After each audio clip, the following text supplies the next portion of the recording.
Tonight's episode of the Bill Simmons Podcast and the Ringer Podcast Network is brought to you by ZipRecruiter. You know it's not smart? Nothing, because I'm really excited about this podcast. I feel super smart right now, but you know what actually isn't smart? Job sites that overwhelm you with tons of the wrong resumes. Luckily, there's a smart way at ZipRecruiter.com/BS. They find people with the right skills for your job. They actively invite them to apply. Get qualified candidates fast. Right now, my listeners can try ZipRecruiter for free at ZipRecruiter.com/BS. ZipRecruiter is the smartest way to hire. Meanwhile, we're also brought to you by SeatGeek, the best app for buying and selling tickets to sporting events, concerts, I don't know, holiday stuff. What has tickets?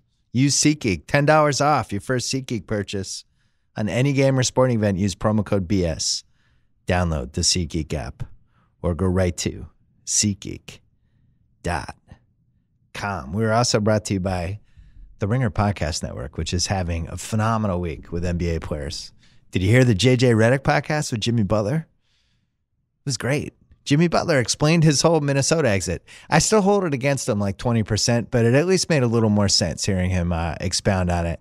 That was a really good podcast. And then Winging It with Vince Carter, Kent Bazemore, and Andy Finberg. They had Andre Iguodala and Steph Curry on. That was fantastic.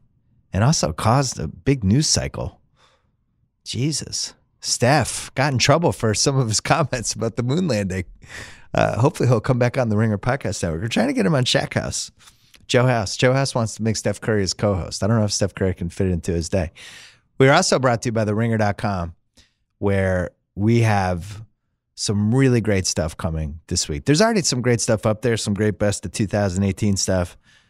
Brian Curtis has a fantastic piece coming on Thursday. I am not spoiling the topic, but it's fantastic.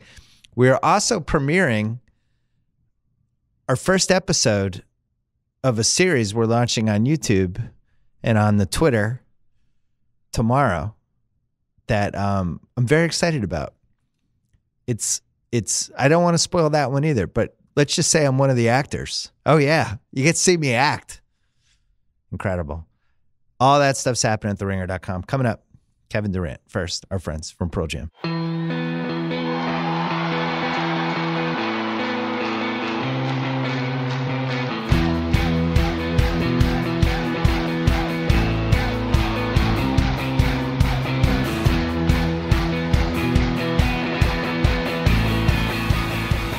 All right, we're in KD's, I don't know what you would call this, where your living quarters. Rich Kleiman is here. Jay Williams is here in the back, ready to talk Duke at some point. We haven't done this since March. You won an NBA title since then. A lot of stuff's happened since then. Mm-hmm. The finals. Can we start there? Mm-hmm. What do you remember from how close that Houston almost loss was? Because that was... Yeah, there was a couple moments there when it seemed like if Houston hit one more three, it might not have been comebackable. Yeah, I mean, when we got down 15 in the first half, I was like, man, we got to step on the gas fast because these dudes can come out and knock down 2 threes to start the third, and we down 20, and like, man, it's going to be rocking in here if they get up 20 in the third. So we came out, we got some stops. Like, we just needed to get stops because they had a great defense. That's one thing about that team. Is when they switched everything, it took us out of a lot of our rhythm sets. Yeah. And that's what we love to do is, boom, we setting the screen. Now we got somebody coming off free. Now the guy that's supposed to be guarding the screen, he coming up a little late. Then we might got the drop-off pass, and then once the guy rotates. So we trying to knock a couple dominoes down before we get a good shot. And they was taking away all those options. And so we had to figure out different ways to score. And they were super physical too. And they were physical too. They would push the refs right to the limit early, and it's like if you're letting me get away with this now, I'm doing this for 4 quarters, which was smart. Yeah, I mean, and they had physical defenders. PJ James is physical off the ball, and he's pretty strong. So like he really good at like clogging up the paint with his, like he may just stand there, but he's clogging up the paint a lot because they put him on guys who are like slashers a lot. So you know, he can, and CP was just allowed to hit everybody. He got quick hands too, so he can get some steals. And CP just a bulldog on the ball. So it was a tough series. It reminded me the OKC series in 2016 when the game Clay got super hot. There was a couple moments in that game where if you had scored on like one more three or one more fast break layup or something, I don't know if they could have come back, and you could never make that one last play. Yeah. And and 2 years later, it was the reverse. You were on the other team where it was like Houston couldn't make that last play to get up by 20. And then I don't know if you could have come back at that point. Yeah, I mean, you've been on both sides. I mean, you've been on both sides of that as a basketball player and just like any type of game where it's like you can't get over the hump. Yeah. Or like, you know that, you know, if they would have made a couple shots there, the game would have been totally different. Like you felt that before as a player, but not a lot in those pressure moments when it's like win or go home and your season's over. Well, that's when it's like, man, these plays really mean something now. So, do you think about that in the moment? Like there's a timeout and you're like, we're down 15. Fuck this. If we don't make a play right now, I'm going home. Or are you just in the moment of the game, not even thinking that stuff? Yeah, I mean, you just try to stay in the moment. The timeouts is hard to stay in it because you finally get a mental break from the game and physical break. So you're thinking about what maybe the next play, or a lot of us think the previous play or the previous 4 plays. Like you're just thinking about other stuff when it's a timeout. And when you're in the playoffs, in the game 7 especially, you look up at the scoreboard on the road, you're down 15 points. It's like, we gotta hurry up, or something can happen to us. You know, we can be going home. And but it's one of those moments that you really you dig down deep and figure it out. You think Houston has not been the same since, and they've struggled. Everybody's been writing about what's wrong with them.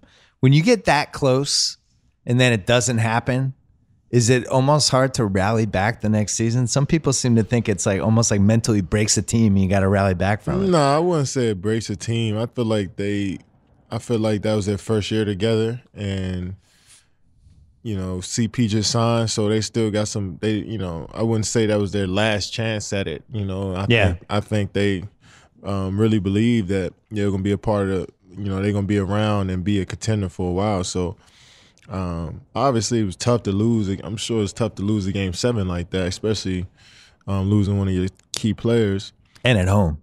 But you see, you know, they retooled and got a couple new players and. They still play the same way. So if they get into the playoffs, no matter who they playing against, they're going to be tough. Even if it's on the road, it's just a different level of focus. And they've been there and they've been in tough situations. Been in game 7 with us as champions. Like they know what that's like. So in the playoffs, it's just a matter of seeding for them. They just want to get in. Especially if they like struggling a little bit to start the season with injuries or like they not playing well. Like you're being diplomatic because you're worried they're going to be the 8th seed and you're going to have to play them. Yeah, for sure. You worry about Houston being the 8th seed. Yeah, they're tough. That's what I'm saying. I had so much respect for them because of how they play. They're not going to be the 8th seed. No, I don't think they'll be an 8th seed. But like Rich, you're 20 feet from the mic. I'm always 20 feet from Jesus. the mic, bro. Yeah, well, the thing with the funny thing about the West this year, I don't think it's like the greatest conference we've had over the last few, but it's deep. Yeah, you know, and it's like the 12th team and the 13th team. And just in general, it feels like the league is really deep now. And night after night, you watch every team I watch is like, oh, I kind of like that guy. I like this guy. I like the Knicks. It's like 25 deep. The Knicks have like 8 guys that I kind of like, whereas like you look 10 years ago, if you were a bad team, you were bad. You had nobody on your team. I feel like the West, I feel like the teams that supposed to make the next jump in their progression, like Sac, they making that next jump. You like Sacramento? Yeah, I like Sac. I like Coach Yeager, because playing against him in the playoffs, you really gain a respect for a coach because how they scheme and how they take away stuff. Like, you really realize how much work they put into it, especially playing against him in the playoffs. So, were you talking about, what was that, Memphis OKC? Yeah. So Yeager, I'm like, man, and he was an assistant too on the other teams with, I think Lionel Hollins was the coach. He was an assistant, so I'm sure he was crafting a game plan a lot. Yeah. So I'm like, all right, I see a coach like that. And he got these guys playing a different way than he's used to coaching, because he was more of a grit and grind, throwing inside, high-low type of coach with Mark and Zebo. So they playing fast. He putting the ball in his players' hands and letting them be, giving them opportunity to be, take advantage of that opportunity they have, and like putting them in great positions to be successful. And I'm like, you know, that's a sign of a good coach. And, you know, you could tell his players like that. Yeah, I'm bummed because the Celtics have their pick. And I thought it was going to be a top 5 pick. And then you watch them, and it's like, Buddy Hield and Fox, and they have a bunch of young guys who can rebound and run the floor. And Lottery pick though. maybe I don't know. They're kind of lingering. Yeah, I think they're gonna be lingering for a while. I think Fox might be special. He is. Special. Yeah, I is. think Still he's gonna be a lottery pick though. he's a possible All NBA guy in a couple years. I like how infectious he is too. Like he's just so happy. His speed, man. He loves like, basketball. Yeah. And then Buddy, who I always felt like was going to be a good pro, and then I kind of was wavering on it. But I don't know. They changed the rules a little so that you can't clip the guys coming off screens anymore. And it seems like he's been one of the guys to take advantage of it. I like that team though. That's a real. You like that in that That's hardcore a basketball like real geek like observation. Well, it's been good Like, for Reddick too. Like the guys, and obviously some of the Golden State guys, but it's just easier to come off screens now. Yeah. You've noticed that they changed the rules for that a little bit. But What, does it give you like 1 extra second? Yeah. Being able to- it's just more so. It's just more so as you're moving to get around the screen. Not like before. I mean, before the screen comes, you can't really be that physical and like try to use a forearm or maybe grab a side of the hip or something like that just to slow him down a bit. All the like, Marcus Smart tricks. Yeah, the little tricks that you use before the screen. Like Chris Paul. Yeah. It's another one. Chris Paul's 47 fouls a game now. By the way, he used to play because he used to little elbow, little chip, all that stuff. Did you watch LeBron versus Wade last night? No, we had. You waited at a game. Yeah. You wanted Did you him see the not to highlights? play last night? You wanted him to sit the game out to watch LeBron Wade? I forgot it was the same time. There's so much basketball these days. I don't even remember. I'm just watching basketball. I don't remember who's going against who. It was weird. I don't like Wade. Kind of still looks the same. What do you mean? I know exactly what you mean. You know what I mean? It's like when that's David how- Robinson was retiring. it's It's like he looks the same. It's like I don't D know. Wade still looked like Dwight he Howard. got Dwight like Howard 5, looks 6 the more years to play. Yeah, like, I almost want him to have can't- gray yeah. hair or something, Yeah, so it yeah. makes more I sense. want him to look older. You Yeah. know what I'm saying? I'm also surprised that he's at the tail end of his career because I don't know. It's just easier to play into your mid-late 30s now, but he Who never looked extended really his old At range. the end of their career. Well, Dirk's another one. He looks kind of like Dirk still. He doesn't look like old Dirk. You lost me. No, but I'm saying the way he plays. I'm talking. My bad. I'm talking D-Wade's looks wise. D Wade's still a dunk on somebody like now. Yeah. I thought you were talking about the way they look. No, I know. Jason Kidd. Yeah, Jason Kidd look old. At Well, the his end. head He started just to get looked like a bigger, though. different person. Come on, man. The head joke, Bill. No, it's just his head. His, you know, if you Jay get older, Kidd your looked skull like gets you bigger. could tell he Kevin was Garnett OG. never looked different. He looked like No. the same young KG Yep. as and it threw last year. people off. Yep. That's But right. like Mikhail, when he got old, he seemed old. He looked old. He was like Pierce. 35. He was old as a rookie, he, though. He got heavier. Paul Pierce did get heavy, but I always felt like if he got in the game, he gonna knock a 3 down. Right. He had the 3 and he had the old man game. Yeah, like he could get a basket. Mm-hmm. There's some good old man game guys now. Who you Yeah. think is one of the best? You know who that Knox on New York? I think could have a good old man game in like 3 years. Old got man that, game He's got in 3 that years. that herky jerky kind of the big shoulders and. You think bouncing you want around him to people. aspire to have an old man game in 3 years? No, I just like the herky jerky game. I'm trying to I- figure out who. I don't want- I got an old man game. Yeah, you have. Yeah, Kyle Anderson's a good one. Yeah. Here's what That's I don't slow. want. I don't mean, want not basketball. Kyle Anderson, to- but I'm saying you're saying old man game means I don't slow. want basketball to just turn Kyle into Anderson got the everybody old shoot man threes. Yeah. where he's slow with it. Boom, he gonna Conley. back you down slow. Conley, classic pickup game that would translate to any era. Controls the Conley ball. is a- Make just sure a- everybody's going to get there. Yeah, he's a set. He's a whatever. You yeah. get a shot on whatever part of the court. But I worry that basketball is moving into this direction where just everybody's going to shoot threes and that's just where we're going. So I embrace the guys that are weird. I love Jokic. There's like nobody like Jokic, you know? He jumps about 6 inches and they run the whole offense through him 25 feet from the basket. Yes. How I about don't know. that He's just cool. soccer throw buzzer beater he had from 3 the other day? Oh yeah. He throws some of the craziest passes though. Like he threw one. It's like it looked like a jump shot, and it floated like a jump shot, but it landed right in Paul Millsap's hand for a layup. I'm like, I seen him, but I don't even think I can make that pass that accurate. Yeah. Shooting it like that. You know what I'm saying? Then he threw a wraparound from one side of the floor to the other corner, just off of no look. I'm like, yeah. It's like Arvydas Sabonis. Well, and Bill Walton before he got hurt. Yeah. He's on that list though. I mean, he's averaging like 7 assists a them game. dudes were passing straight out of the post though, right?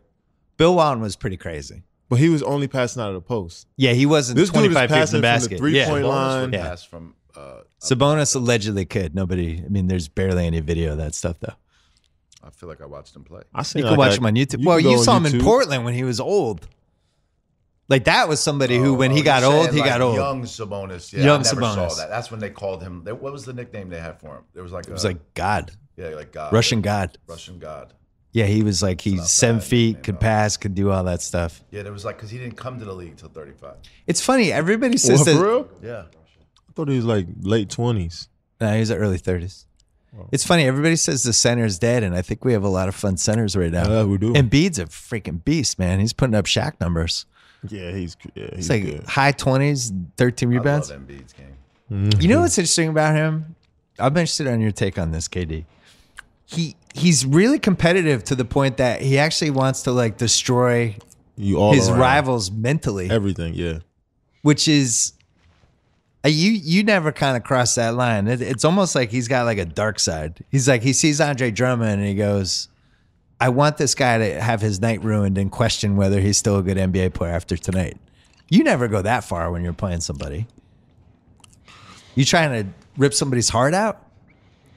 You're just trying to win. Right. Like, you're just trying to win the game. He's I trying to mean, rip people's hearts out that are like his size. Just, I think his play does that anyway. That's how I feel. I I don't think he needs to do all of it, but I kind of enjoy that it's in the league. I don't see why it's a problem. I mean, it's not harming Well, I felt anyone. bad for Andre Drummond. He seemed sad after one of the games. I'm like, come on. I mean, I'm sure Andre Drummond Come gonna on. come with it next game, no? That's He what had I'm saying. 17 rebounds the other night when they I'm played. saying the gonna Rays. come with it next game because I mean I don't see what the problem is with Embiid doing it. I mean he's still playing well. He's still focused. It looked like. The problem is when he gets the other team fired up and it actually works against him. Because that's what happened in the Celtics series last year. He was talking a lot of shit to Baines, and Baines actually was playing pretty well, and it kind of backfired. So that would be the only danger, I guess. You live and you learn from that stuff though, because we all talked trash before, and it's just like you got humbled quick. You just know when to do it. When did that happen to you? In high school, Who was it? we were playing. Well, I was at Nike All American camp, and we were playing against Boo Williams, who I remember Boo Williams. Boo Williams. They were the best team that summer, but I didn't play against them yet, so I was just like, I was riding sky high. I was like knocking down crazy shots going into that whole summer, just playing well, so my confidence was sky high. And I was just like, yeah, we're gonna beat the shit out of y'all. That's like we was Fieldston Dalton. It was Friday night, and my boy Jesse Rosenfeld. He was coming down the middle of the paint. What is happening right now? Also, you interrupted a good KD story. I was hanging on this Boo Williams story. You just brought in Jesse Feinstein. Yeah, who what was was his name? So Boo Williams kicked your ass? Next topic. But no, they kicked our no. I told them that we were gonna beat their ass. Me and Ty Lawson was on one team. It was Vernon Macklin.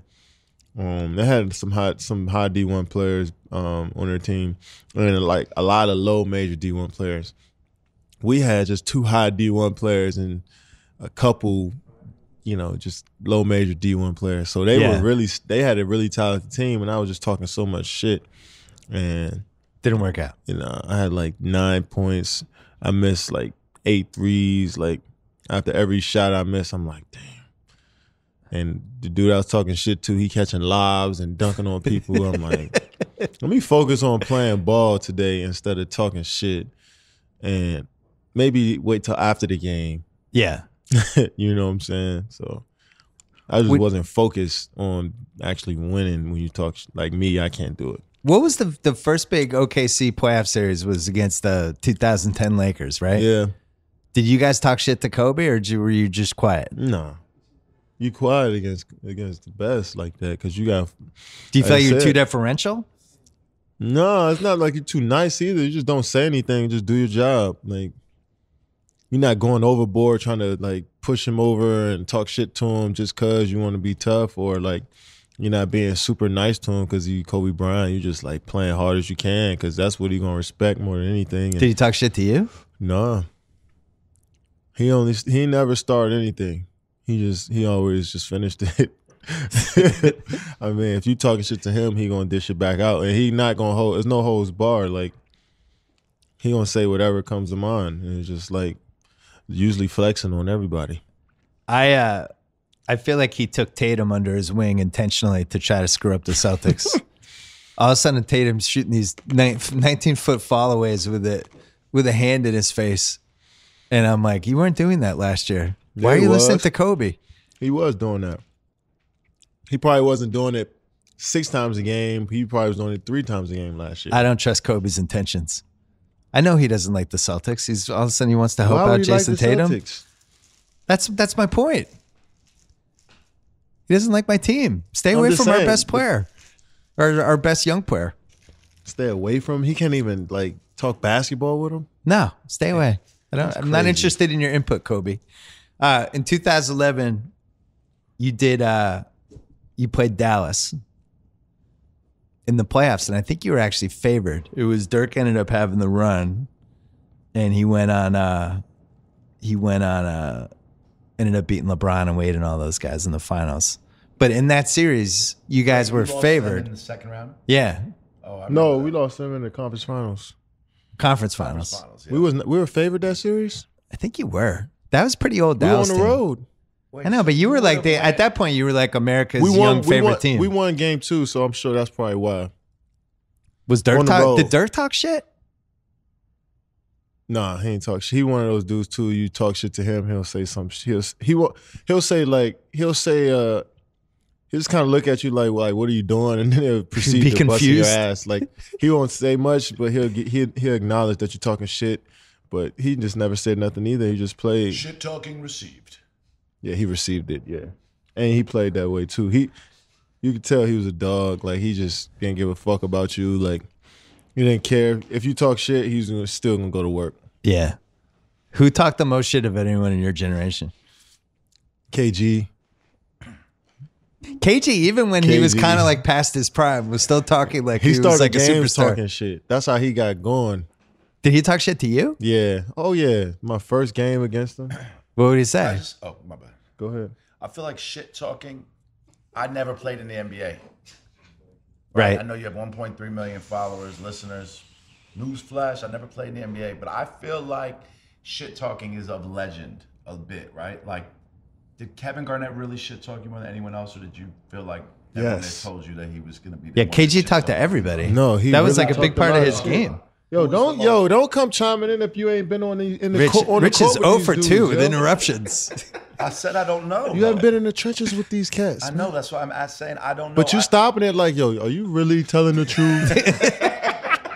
What I'm saying. Chill. Right. But what I'm saying though more is that if as a fan, as a consumer, everyone says the same 3 people, is that true? Or is it just the answer? Like there's no surprise person? No. Okay, go on. My bad. So First KG of all, was the king. First of all, I don't look at shit talking from anybody but elite guys. If you're not elite and you talking shit, then it's just like you just See? That's good information that I got. another guy talking shit. yeah, but I knew that already because like when Ennis but it's- Cantor talks shit to him, he gets mad. He's just like, why are you saying shit, Ennis? yeah, it's You like had that one of look those on your things. Like face. I shouldn't even be talking in the Ennis Cantor. Like he's a good player, but it's just like Yeah. not up there.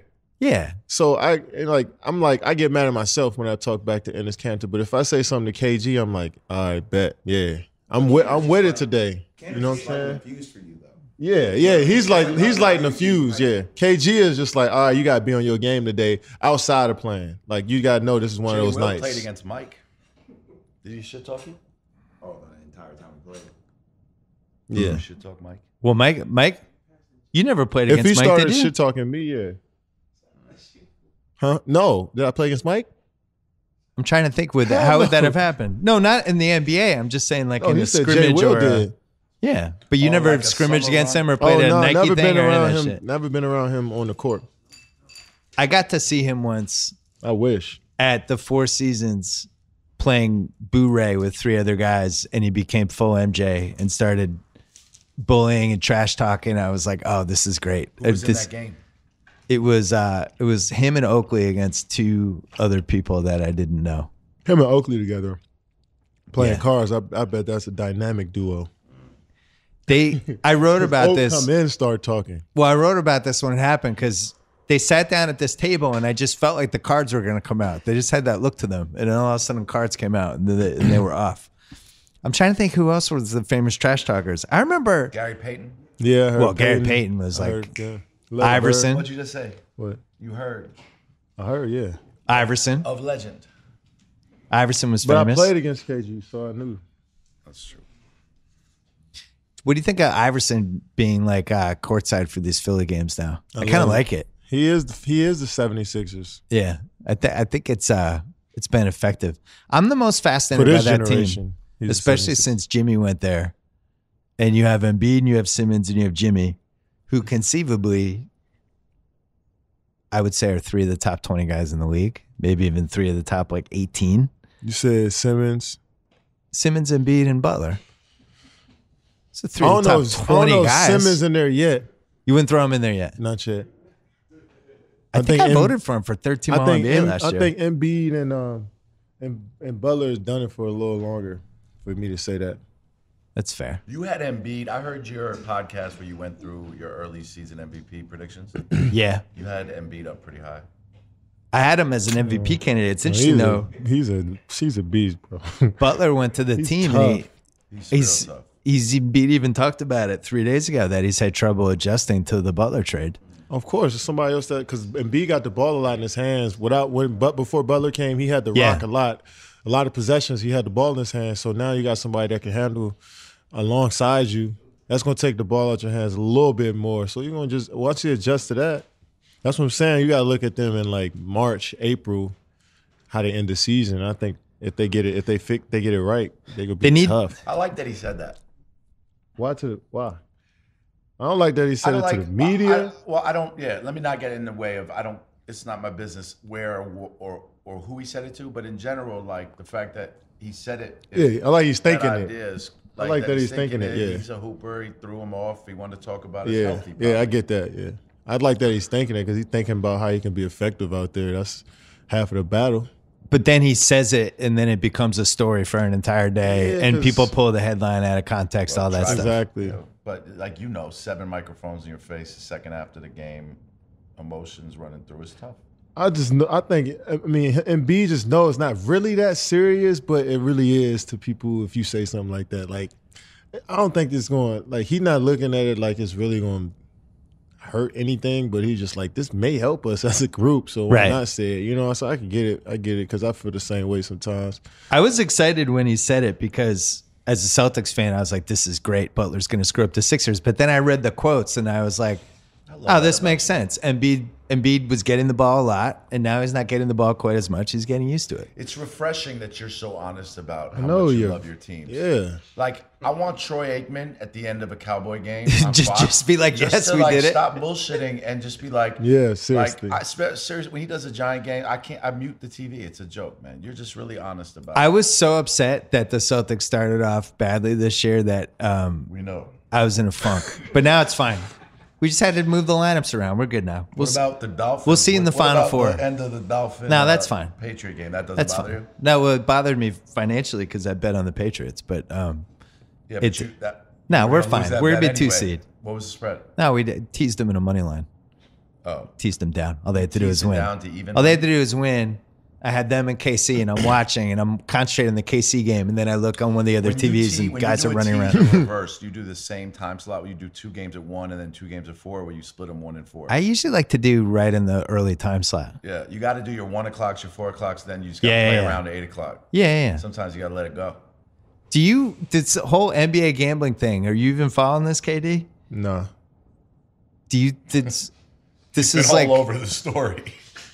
no, like a year, 2 years from now, I think this is going to be things people are going to be at your games, getting excited because you guys were favored by 9, and What's they got to do with me? I don't know. Do you think anybody cares? No. Why should we? It has nothing to do with us. Do you notice when people are cheering at weird times in the game? No. Like you're up 12 and Well, they all Somebody hits a 3 and people are- I never even thought about, like, damn, people are come here to actually bet on the line, so they want to watch the game to see if they win. Nah, I never thought about it. But I'm sure it happens. There's nothing wrong with it, but I'm not sure how that's going to play out because this whole live betting thing is going to become a thing, and I don't think it's 2 years away like that. I don't know. I think it's going to be really hard to set the live betting. So he goes into timeout. The Rockets are up by that shit's set now, though. You can live bet. But how to do it accurately? It seems you're asking like these random weirdos in like the Bahamas to set these lines constantly. I don't know. It feels odds makers, man. I don't trust it. Obviously, obviously, Rich is invested in some weird Bahamas company. I'm not invested in a Bahamas company. It's called gambling. So this year, I would say the coverage of the NBA has been more intense than ever. And especially like with the Warriors, you have so many reporters now. Yeah. The Athletic beefed up the Warriors staff, and then there's other teams, and there's like 7-8 guys who are at every practice. Then the national media. Yeah. And it's just day after day after day, people waiting for any of you guys to say anything that they can turn into a story. I'm interested, first of all, in how do you balance the relationships with those people at those practices? Do you have to play favorites? Do you have to give one guy something one day and somebody the next day? How do you do it?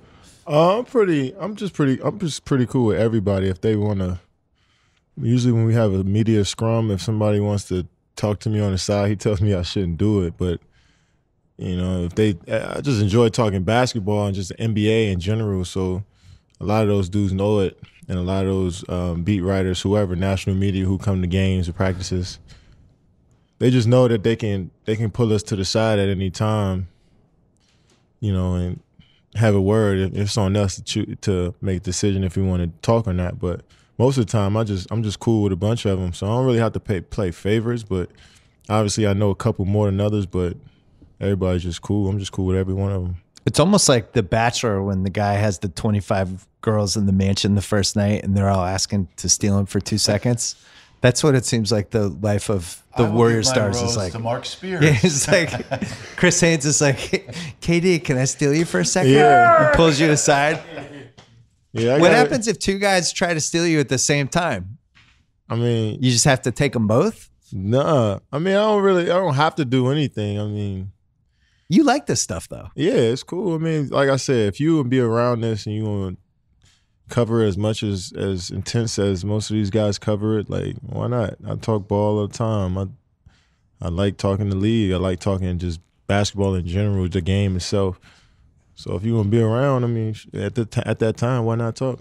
What questions do you not get asked enough during these day-to-day media sessions? I mean, do you wish people asked you more about like other teams, like your thoughts on the league? What do you wish they asked? I don't really care. You know what I'm saying? Like, but you're there. They're bugging you. Like, isn't there stuff you want to talk about? I'm not coming into the media session like, all right, if they ask me this, like, I want them to ask me this. Like, nah, I'm just like going with the flow. Whatever. You're trying to get it over with. There's days that I enjoy talking about basketball and the league and all of that, but it's days when I'm just like, all right, let's just hurry up and finish. So after the thing, I went to that Clipper game when the whole thing with Draymond went down. Mm-hmm. And then you have to deal with the media the next 2 days. Are you like dreading it? No, I'm not dreading it. I know what questions are coming or topics what the majority of the media is going to be, the session is going to be about. I just try to handle it as best as I can, just not fake my, what I'm feeling, or just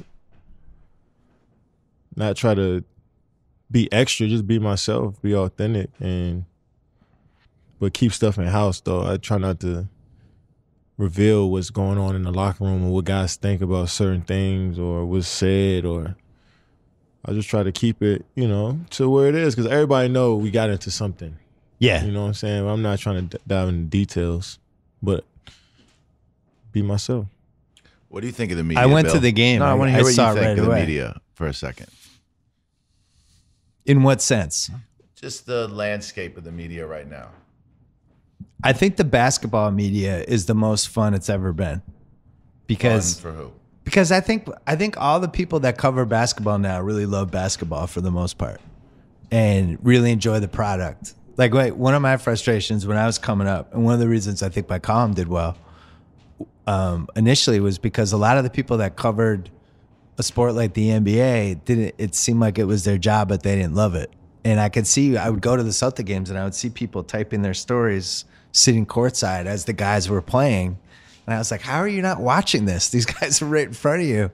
And now I think I really do genuinely think that most of the people that are the most well-known media people or the people that cover the teams they all really like basketball and they get it and they work hard at it. And I also feel like because I read a lot of stories and I feel like a lot of these writers are just getting more creative control over their content.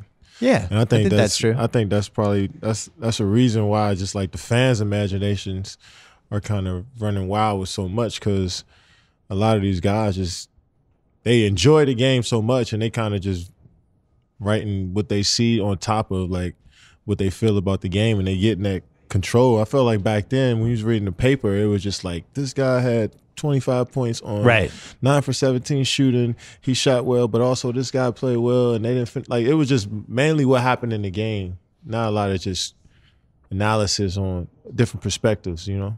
When I was growing up, Bob Ryan was the Celtics guy in the Boston Globe, and he actually really understood basketball. It was one of the reasons I feel like I know basketball is just reading his stuff. And he would Jackie McMullen, right? And then we had Jackie too, but we had people that actually would explain stuff.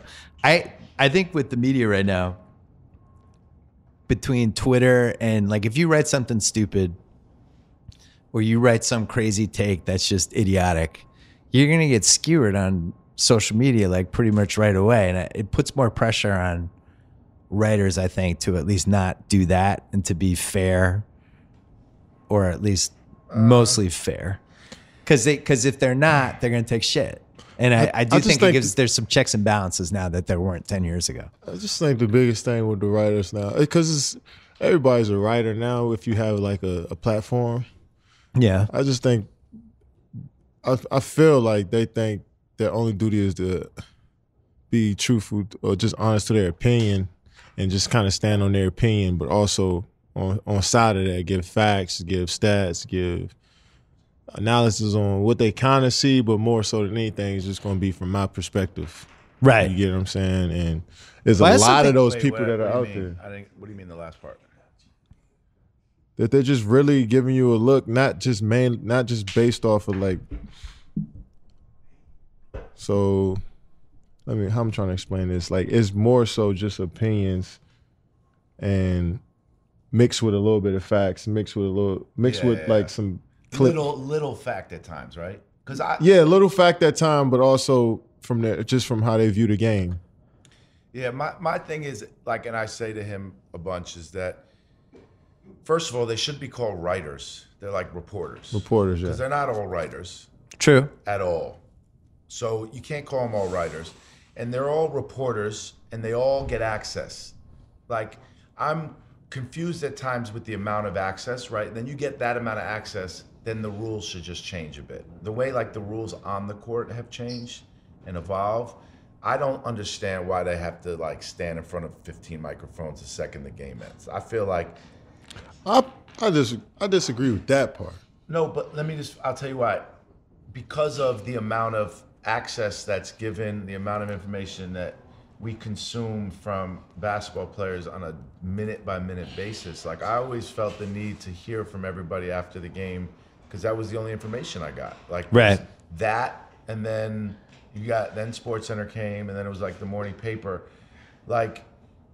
I guess you want to hear from you after the game when you guys are talking about the game, but I don't want to hear from them after the game when the reporters feel the need to ask you questions outside the game, after the game, in the heat of the moment, when they also had time with you I get that. in the locker room, on the way to the bus, in practice earlier, with your phone, on text, and then it's oh, here you are again in front of my face after I played 48 minutes. I want to talk about ball. That maybe should be sacred basketball time.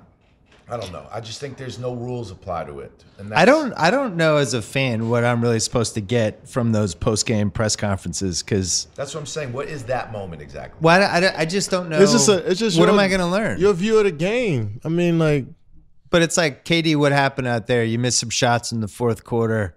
What do you wish you had done differently? It's like, I don't know, made the shots. Like, that's why like, Pop, I don't know what I love. Like Pop answers it so matter of fact that the reporters are like, okay, yeah. Belichick does it too. Belichick just, and the funny thing with Belichick, he loves when people ask him football questions. Like hardcore. Yeah. Hey, I noticed you flipped the 3-4 around and you were rushing the linebacker on the outside. What made you do that? Belichick's like, oh, great. And then he just wants to like nerd out. It seems like you're the same way sometimes. Yeah, I like talking just pure basketball, but I also like talking the other stuff, the other side of the game too, which is just like the gossip of the game. Who's getting traded? Who's going here? With their cap looking like. I just like talking that side too, because we see that everywhere and we talk about it all the time. Like, I think that's the cool part of it too. The players, you mean, talk about it. Yeah, just everybody just talking about what's going on around the league. Did you see? Soon as somebody get traded, as soon as it happened in the locker room because somebody's looking at it or but a lot of times when you get a headline out of an athlete or you get an athlete that might have spoken out of turn in whatever that means, there is no out of turn in terms of they maybe apologize the next day or whatever it may be.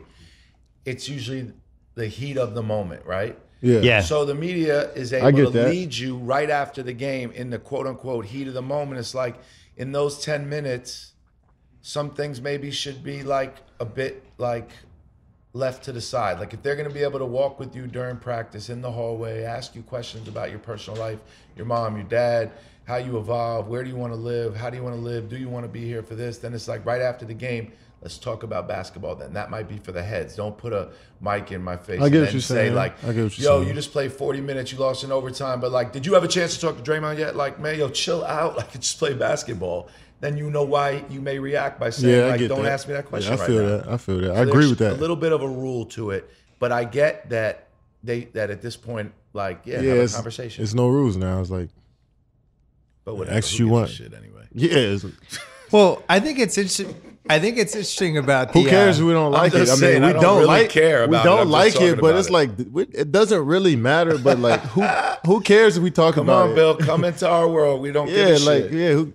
Who gives a shit? But like, it is like it should change. Like, but you saw. Who cares if it doesn't? Like, you know what I'm saying? Like, but like, it's cool to talk about for conversation. But who gives a fuck? Hey, let's take a break to talk about Simply Safe, one of my oldest podcast friends. If you've been thinking about getting a Simply Safe home security system, but you've been waiting for the holidays when all the tech deals come out, you made a smart move. Right now, get a deal on Simply Safe that is awesome. SimplySafe.com/BS. Take advantage of their amazing holiday offer. They don't do stuff like this that often. They're doing it right now for our listeners. Great protection for your home and your family. They don't make you sign a contract, no hidden fees. They're getting great reviews.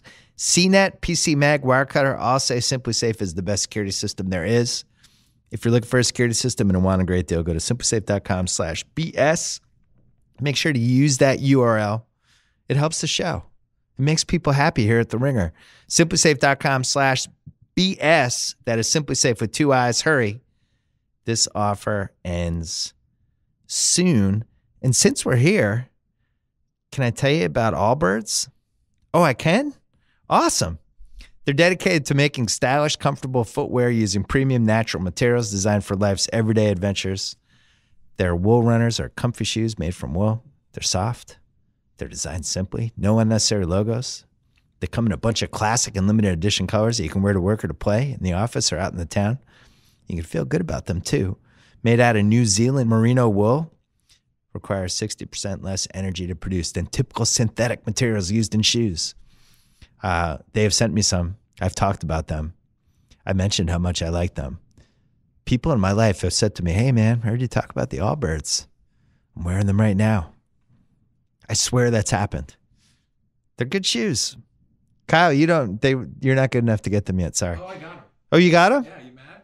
Yeah. Kyle got them. He's wearing them. I mean, who's not wearing them? With the holidays right around the corner, it's time to consider Allbirds as a gift for someone on your list or for yourself. The all-new wool runners available in a variety of limited edition colors at allbirds.com. Back to KD. What about like the Bulls thing? I love when he gets this way. The Bulls thing a couple days ago where the guys refused to practice. So are you guys talking about that in the locker room? Like, did you see that Bulls thing, or is it all like that's not something that would I'm come not up? trying to give you the whole locker room spill. I'm just with curious. I'm just type of interested shit we talk about, but just like, yeah, we did talk about that. Yes, I mean, I just like was it a back-to-back they tried to practice on, I think? They beat somebody. I think they beat Oklahoma City. Then the Celtics killed them. And then the guy was like, we're doing back-to-back practice. It was Yeah, a we're doing a back-to-back games and they yeah. practiced. See, I did the back-to-back and we had shoot around. We had a shoot around on a back-to-back, and you never do that. If you played the night before and you land in the city, like we had shoot around the next morning, my rookie year, PJ Carlissimo. And I thought it was like, I'm like, all right, cool. Kurt Thomas was like, man, what the hell? Shoot around. I'm like, oh, so we're not supposed to do that. That doesn't happen in the league, I guess, huh? So I get that, but I'm practicing the next day after a back-to-back, and I heard they was running suicides in practice and like. Right. They had like a 3.5 hour practice. Nah, not during the season. 3.5 hours. He made him do push-ups too. I could see in between regular season and playoffs or training camp, but 3 hours in practice, no way. I've always been fascinated by this because the Celtics had this stretch where they didn't have a game for like 4 days, and they're like, "This is great. We get to practice."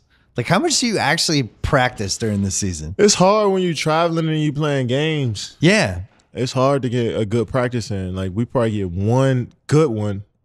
And what constitutes a good practice? Just when you go over everything and you get a nice sweat and you like, are you scrimmaging or is it just you're just working on? Sometimes you do. We got an older group, so we don't scrimmage as much.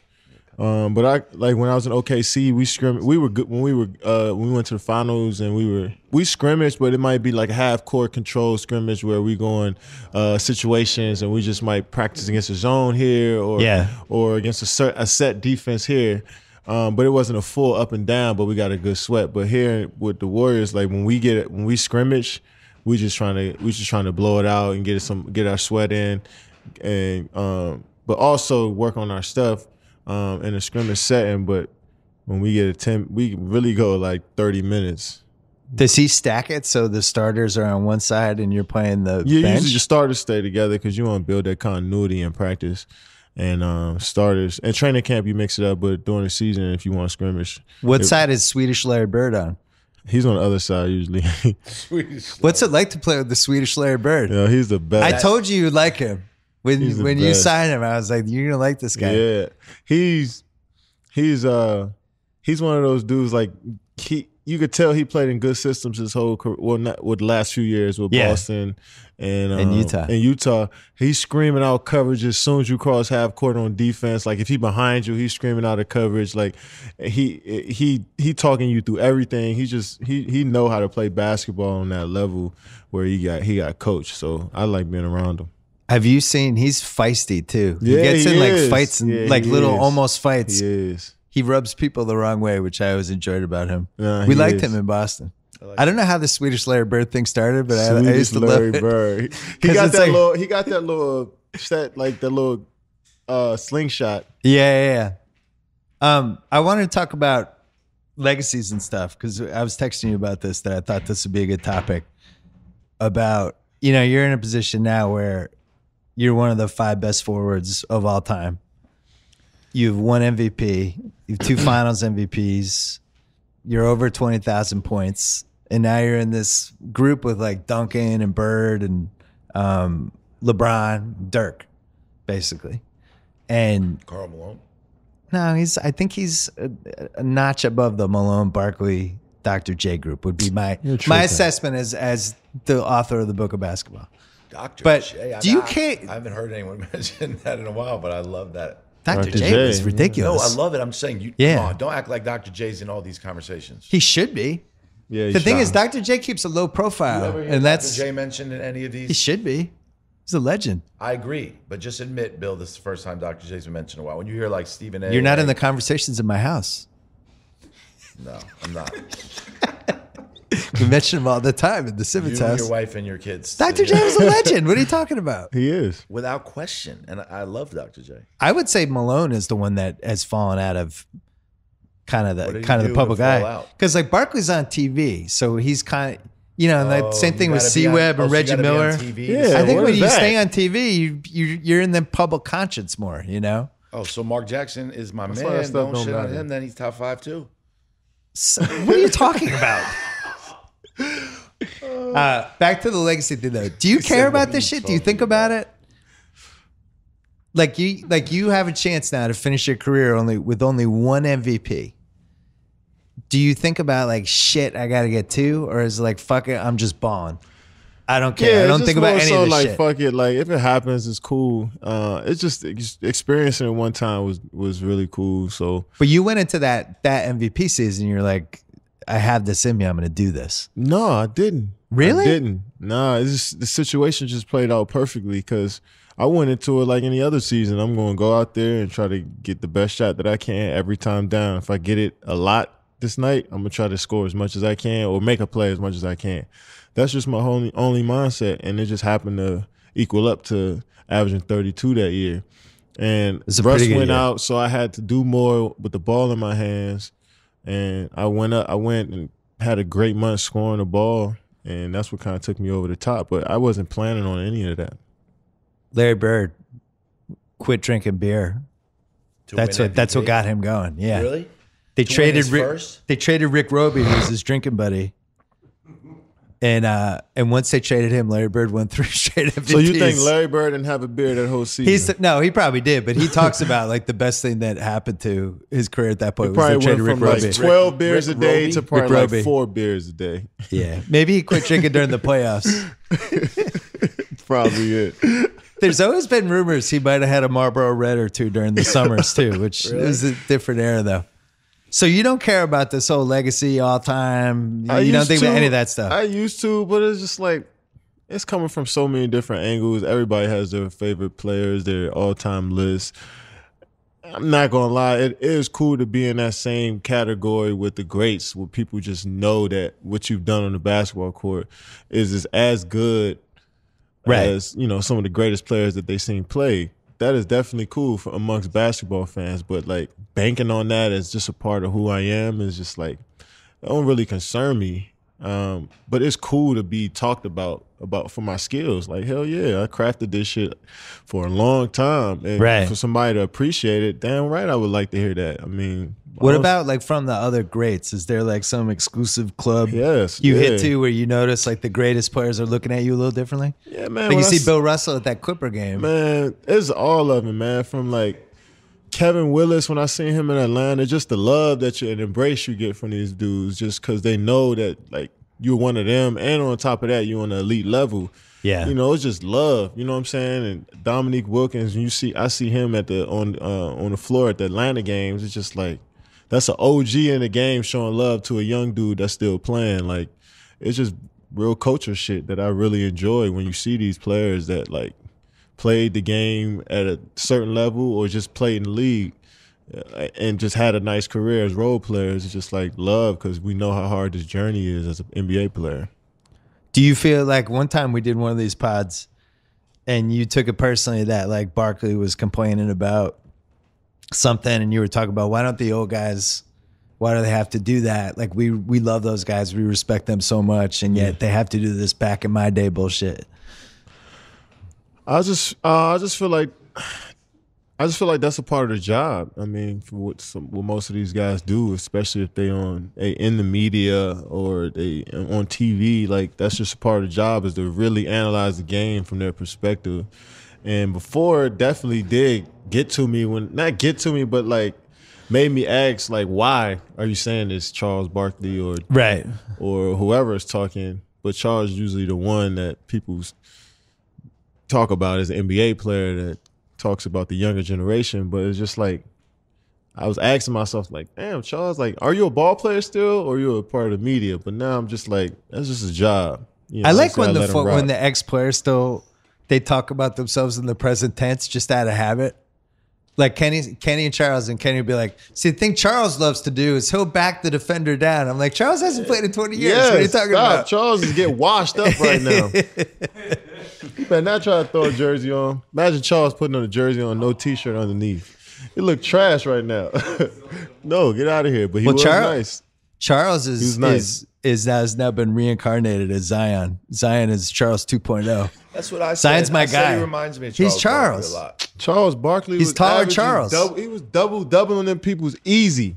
Yeah, but Charles. You know how Zion- hard it is to get a 20 and Kate- 10 in the league? Katie's 18 jealous of years Zion. old. I can see it. I'm What? jealous. You jealous of Zion? No, Is Zion I just coming? don't like when you compare dudes in college to somebody like Barkley. Like I'm saying the expecting DNA him to- is there. Expecting him to be up there with guys like that, like I think he has the potential. maybe, but right now, like don't talk about it right now because you like Charles Barkley did a lot. This in is the what I league. do. If I'm a we member of can't the media. Compare young players to someone else, then what are we going to do? I'm just saying, like, how can We love talk comparing about it? players to players. I'm not saying don't. Like Although I it gets said, done when it they- does not matter. No. But like, I'd rather you not. Oh my! You know what I'm saying? But who gives a fuck what I think? I'd rather you not. No, Well, hey, it gets by the way, dangerous we when care. it's, but it What? gets I'm dangerous not gonna do that. when it's like Trae Young is the next Steph Curry. It's like settle down. Exactly. That's Well, but then that's just. I think no, Zion can actually that back is up. crazy to say that, but in what I'm saying is, it's just as crazy to say Zion's the next Charles Barkley. Yes, you but just- what I'm saying is, you have to use somebody to compare him. So you're gonna do like an interim step. I think he has Charles Barkley 2.0 No, potential. you would say that his ceiling may look like Charles Barkley. Yes. Trae Yeah. Young's ceiling may look like. Yeah, I like it. No, Steph no. Curry. We Trae don't Young's speak ceiling that does way not look anymore. like Steph We Curry. don't speak that way anymore. It's either he is this or he is that. Yeah, I don't get that. No, I don't believe his ceiling would They- be Steph Curry either. What I'm saying is, it's like you, Just you wording, bad wording. understand why players need to be compared, like in a conversation. I get I know that. I'm as I guilty get of as that. anyone. I think yeah, this is why we started because you said it first. I know, but I think Zion really is special though. I felt the same way about believe he's Luka last special. year. I believe he's special, but I just You always say that about the best players. who? No, Zion's different. Zion, Why you say that? I agree with you. because he is competitive as all hell. He He instills really gives a fear in shit. He plays hard every play. He's a phenomenal athlete. I think he plays the right way. Like he makes the right pass, and I like everything about Yeah, that dude. All right, you just- all right. Okay, So- sorry, my bad. Joe. Of course, he's gonna make the right pass on this team. Better make the right pass. You got. RJ Barrett doesn't always make the right Hater. pass. No, I'm just saying he got. He, Jay knows.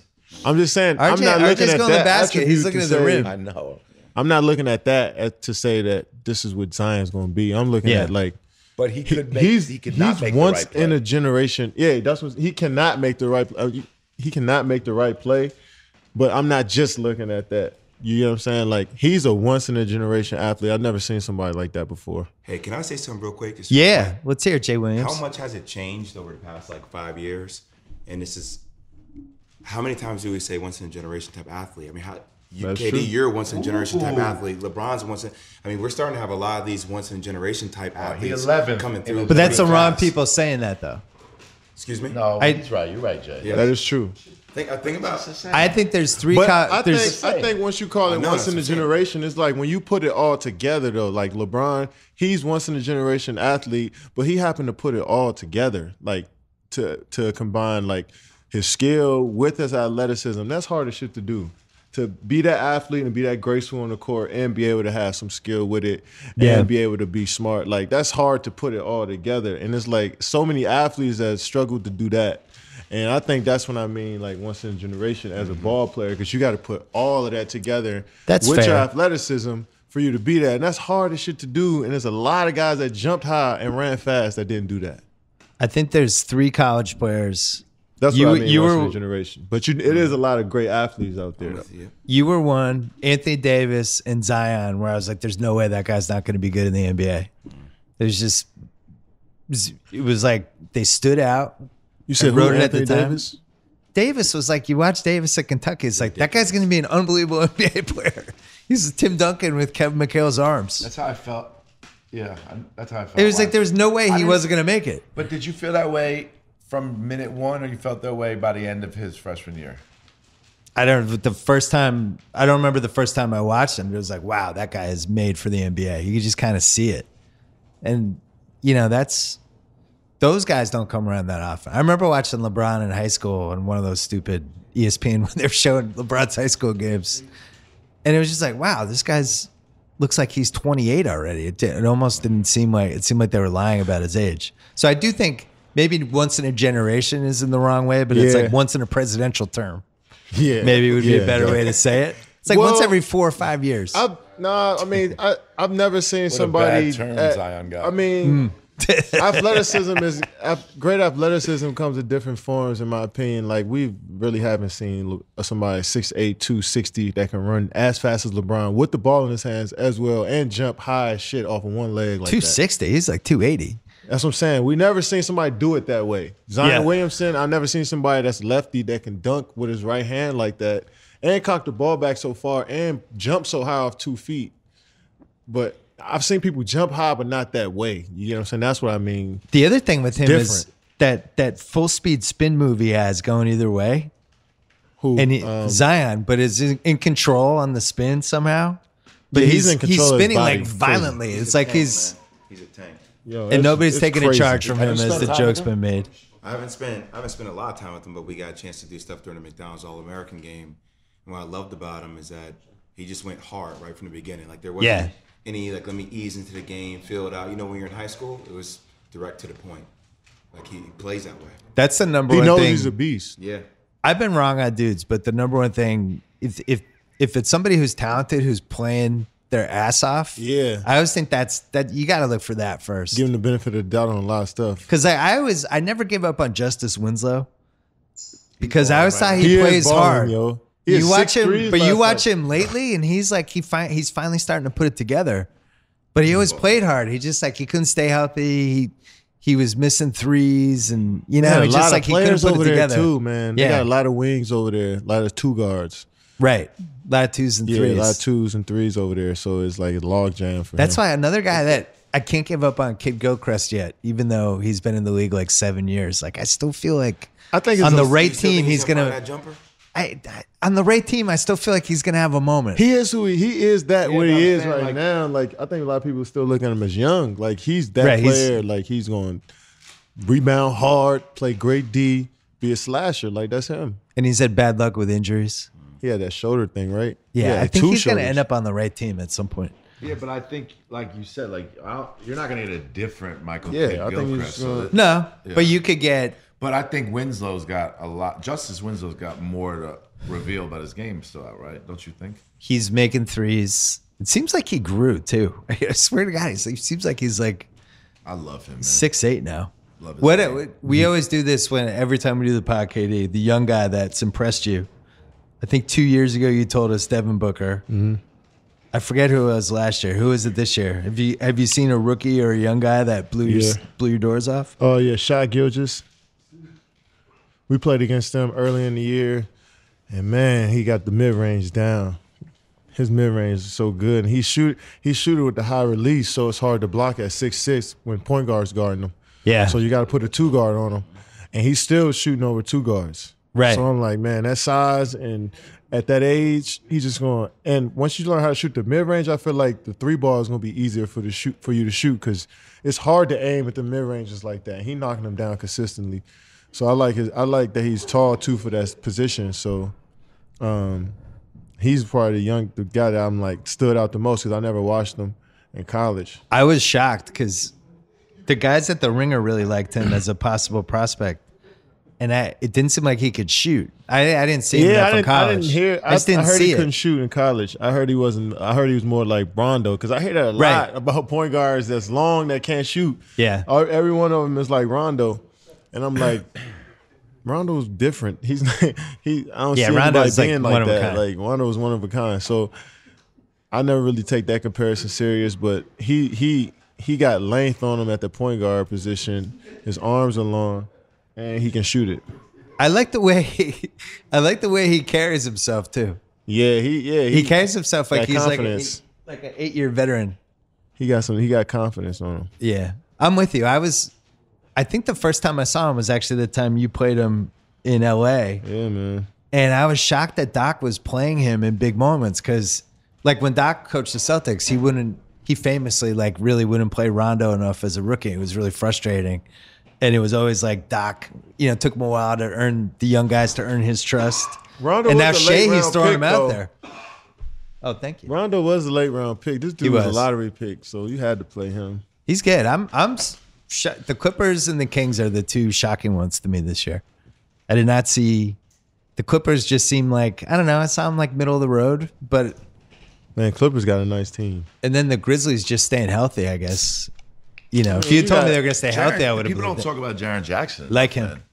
Mike Conley and Marcus Saul, though, man, for them to be doing it like this for this long, come on. What do you think of Jaren Jackson? I like him.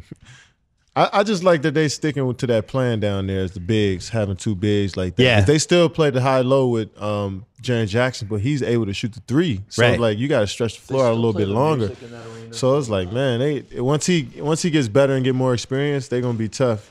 If he keep working the way he is, then he going to be tough. But I like, it's just Conley and Gasol, they're just solid players to build around. Can ask you I a kind of question, given guys? up on them. Question for the two of you. Any way Mike Conley could make the Hall of Fame, never making an All-Star game? Conceivable, yeah. You got to have the accolades, though, right? You feel? Well, he's been in some conference finals. I feel like he played his way into that, you know what I'm saying, for as long as he's been at it for a long time doing the same things, like 18-8, like playing at this level. I mean, The thing is, it was But tough it's a because lot he to was in get a in there. conference with a lot of guards. So it's like, you know, they pick 4 guards for the All-Star team and you're the 5th best guard, but it's a loaded Yeah, and conference. this year's as hard as ever, right? He's got to make it this year, though. I think I'm going to make a personal Let's crusade. do it. Let's go he should through make it. He should make it. The problem is you have 2 All-Stars. Curry and Clay should both be on the All-Star team. Well, There's you 2 got spots. The 2 that get voted in, let's just say it's 2. It'll be Steph and one of probably James or Russell. It'll probably, yeah. But one you of those take 2. somebody off Memphis, but you can't take 2. So it's got to be either Gasol or Mike Conley. It's tough. I'd vote for Because I Conley. remember a few teams back in the day who were like 4th, 5th seed. They got 2 great players, but like you got to just pick one. Right. You know what I'm saying? Yeah. The All-NBA is like this, too. I love the All-NBA. Oh, you And Ewing- love doing this, man. But Ewing got screwed because in the 90s, it's like Hakeem and Robinson and Shaq. And you look at He Ewing's made career first and you're team like, one you know, time, yeah, 1992. you don't realize that, you know, if he comes along 8 years later. That's how Conley is. I mean, there were years, Joakim Noah made like 2nd team All-NBA and Gasol made it. DJ, DeAndre was DeAndre. first. Yeah, first DeAndre team. made it. It kind of depends on See, what I your feel era like is. Mike Conley fell in that era. He came into the era where scoring point guards, where he's more of a traditional like setup guard. Yeah, the kind So, I like. Yeah, so he It's a would New York point guard. He'd have been great Yeah. in like early 2000s with like Jay Kids and Yeah. Tony Parkers and like the Steve Nashes. They'd have been battling for those spots. But You know there's a what's lot a- of scoring point guards in the league. Mookie Blaylock. Mookie was You know, it was a fun wrinkle for the early part of the Warriors season was when Draymond and Curry were out, and we had to get more of Clay. Clay had to get more shots, and just I kind of always wanted to see it, like him being like here you are, you're the number 2 scoring option now for like 3 weeks. he held it down. Yeah, he was good. He held it But down. like, it's funny because if you look at his stats, like his 3-point shooting's down a little bit, but it's down because he has to take much harder shots because it's just you and him basically. You know, I mean, with Clay, you just gotta know as long as you just get the points on the board. You know what I'm saying? You want him to get the points on the board. Obviously, like him taking more shots, that means he gonna have to take a little bit. He gonna have to take some tougher ones for us, and he was knocking them down. And I think that opened up our game a little bit now because he's knocking down mid range J's. He's off the dribble a Yeah. little bit more because he had that time where he was the second guy. he seems a little feistier this year. Oh yeah, he always been feisty. I think he's like drinking more coffee or something. he energetic this More year. chocolate. Yeah, chocolate, wine. Get a It does little- seem like he's kind of blossoming up. as a He's up. personality because you guys would always talk about how funny he was, but then the public persona of Clay was just kind of blank slate. But now it's starting to come out. It's just that China Clay, that China move, that's just in everybody's heads. That whole China Clay thing, I think that was a real thing for him, and that opened up people to his personality because he is really just like goofy. Him getting hung on a 360, that just really happened. Like that, that's the stuff he does on a day-to-day basis. Like he'll like just trip over something. And it just create a moment just being Clay. So like more and more people see the real side of what he is, they appreciate him, and they just know he has no conscience on the court. Like he's shooting the ball. So this is what, year 3 with you and these guys? Yeah. Like, why wouldn't this just go? Like, why wouldn't you just keep doing this? I don't even, like, I have to, the internet has turned this into Katie might go here, you might go there. It's like, I look at it, I'm like, you have a chance to be on, like, one of the 3 greatest teams of all time, basically. You know? Like, you could be the Russell Celtics for this decade. Why wouldn't you do that? I don't know. Why is anything else considered? I'm really just trying to enjoy every day of it. And, like, people like you continue to ask me, like, why won't you just... What a buzzkill like, conversation. Yeah, I'm in San Francisco looking at the Bay First of all, I Bridge, resent having a the great people like you. conversation, and you're like, why would you even think about leaving? I'm like, damn, this moment I didn't is say cool leaving. right now. Didn't say leaving. Didn't say leaving. That's what you were getting at. Bro. Didn't You're say leaving. ordinary. That's what you were getting at. No, I just wanted to make sure. So Why would you regular, leave Bill. this? I'm like, I'm enjoying this right now. Why would you just invade my space? I just brought you a water, man. Yeah, bro. It was We got kind of nice a heat chocolates check. on the table. You Werther's. think we would? No, back to my question. Man, Like, you shut realize up. now this could be like Russell's. Give it a break. No, I'm going Yo, to this one shut part. this shit off, man. Going to this one part. Go ahead. Like, this really has a chance to be an all-time run now. Yes. Yeah. Yeah. So I'll be mad at you if that doesn't keep going. That's all I'm saying. This is like once in 20 Mad at you years. that this is the last podcast. Oh, stop it. I'm just kidding with you. Because now it's like, if you win this year, now you're talking MJ's Bulls, Russell Celtics. That goes back to legacy. What I tell you about legacy? This is it, though. You're talking every 25 years. I know, but I'm just like I said, I am just enjoying. Like, You I gotta talk to know this Russell. is on the horizon. Like, if we handle our business, but like, what I've enjoyed the last 2 years is just doing stuff like this, like the everyday of living in the Bay and playing for the Warriors. Like, that's what I'm enjoying. Is just being an everyday Warrior. You know what I'm saying? So I'm not even trying to even go there. All right. A lot of talk about it, though, Rich. It's a lot of talk. But I had to bring it up. Don't stink eye me.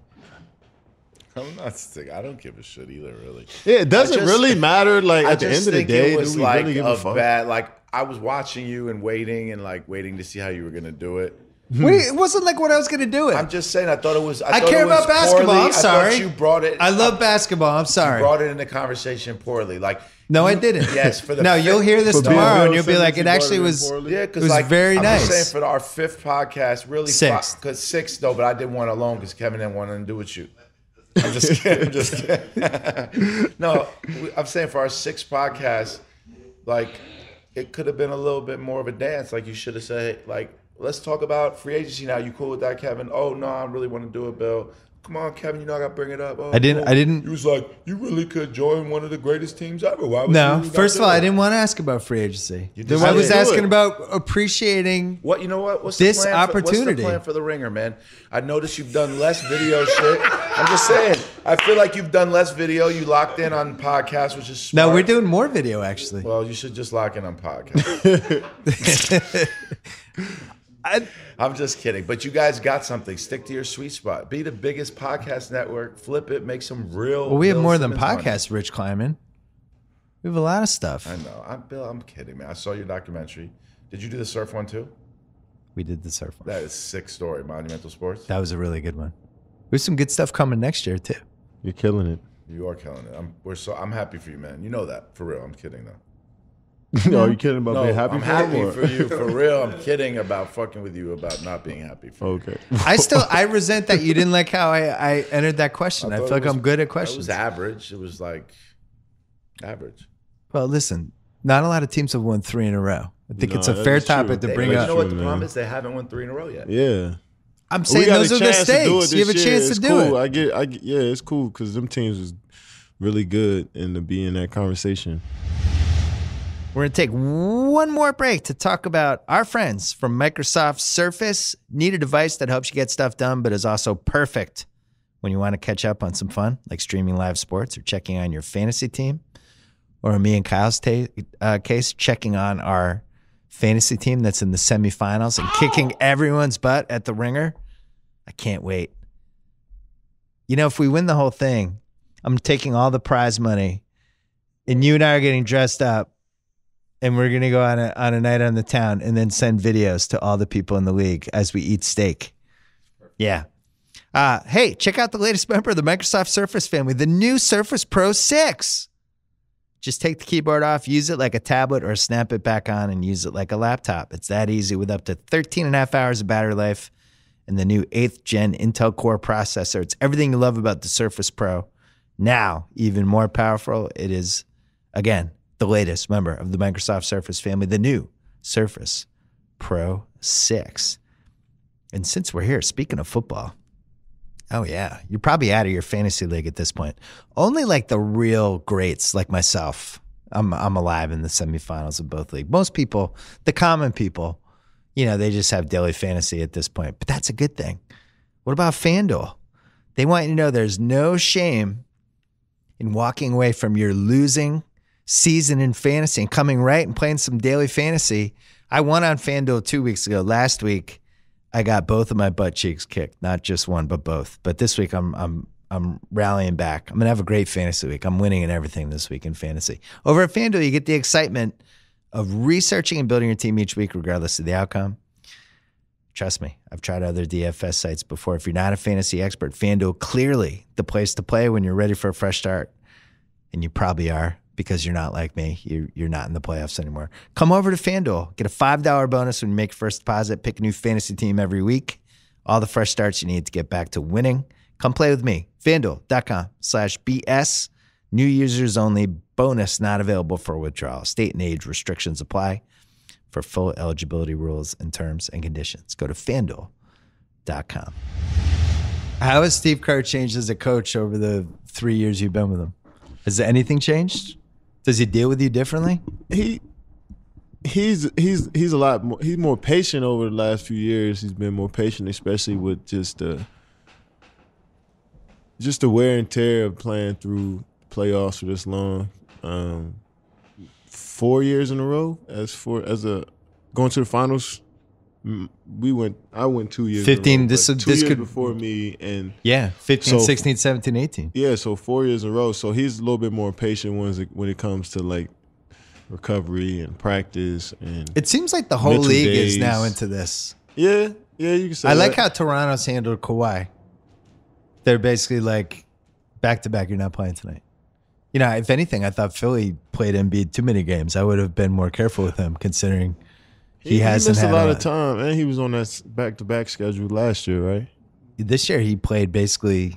I mean, he was playing like 37, 38 minutes a game. Yeah, he was playing a lot. That was too much. You seem like do you get tired? I don't remember seeing you hitting this stretch where you were like worn down from a season. It seems like you just go. Yeah, I mean, you get. I wouldn't say just like flat out tired. You get just bumps and bruises, man. Just from playing for so many games and the contact of the game, but just like gas to start a game or just like, nah, I don't feel like that. I feel like if you just try to play through injuries, that's probably when. Well, they fixed the schedule for you. Yeah, it's I think the schedule's a lot easier now. Man, we got a lot of our schedule out the way early. Yeah. We had a lot of 3 and 4 nights. I like getting it out the way early so you can have we got whole December at home, basically. And January on the road a few times, but we got a couple East Coast trips. Like that stuff helps getting it out the way early. Yeah. That 5-game road trip, you had 2 days off between each game? No, we just stayed over in the city. No, but you had. But we only had a day off in between each game. Oh, got it. Wait, before Jay goes, I want to talk Duke really quick. Can we do quick Duke? Hell yeah. Great. Here, slide in here. Let me get out of here. What do you want to know, Bill? Talk to me. Zion, RJ Barrett, Cam Reddish, Tyus Jones' brother, the random white guy whose name I can't remember. Jones. Yeah, Trey Jones. Trey Jones. Random white guy. What's that guy's name? Jack White. His name's Jack White, yeah. Jack White. Who's beating this team? Well, they've already gotten beaten. No, but I mean when they get used to each other, when it's in like month 4. I think they're by far the most talented team, by far, when they all play at a high level. But, that's the thing about the tournament, though. You know how it is, Bill. It just takes one off night. Would you watch the Gonzaga game? Yeah, I watched the whole thing. it's funny. Like they had more talent, but Gonzaga was playing better together. Team. Well, you have older players. And you could see Duke like, oh shit, we're in a situation now. And then everybody starts going for their own stuff and that's been the creators. And that's what happens in the tournament. That's been a story for a lot of those young, talented teams, right? Yeah. In the tournament. Well, the thing is, though, you got one dude in Trey who's kind of like, he's cool letting everybody else get the attention. Like he's cool with it. His personality is going to rise to the occasion regardless, right? Because of his ability to get people involved. Then Zion, like he should always get the ball because he can attack. RJ is going to do his thing. He's one of the most versatile players. He's naturally going to do his thing. He's going to get a lot of shots. And then you got Cam. And Cam is like the fourth one who is still one of the top players in the nation, but he's not getting the same shots and he's not kind of the same recognizability. He's in that Jaylen Brown role for them where he's on another team. He would be getting so not much getting more shots. The Devin Booker Yeah. role at Kentucky. Yeah, exactly.